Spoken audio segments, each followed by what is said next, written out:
আরব সাগরে জলদস্যুদের হাত থেকে ২৩ জন পাকিস্তানিকে বাঁচালো ভারতীয় নৌসেনা।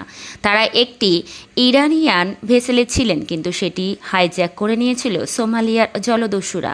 ১২ ঘণ্টার অপারেশন শেষে সোমালিয়ার জলদস্যুদের হাঁটু গেড়ে বসিয়ে দিয়েছে ভারতীয় নৌসেনা। আত্মসমর্পণ করতে বাধ্য হচ্ছে সোমালিয়ার জলদস্যুরা। ভেসেলে থাকা ২৩ জন পাকিস্তানিকেও সুরক্ষিতভাবে উদ্ধার করা হয়েছে।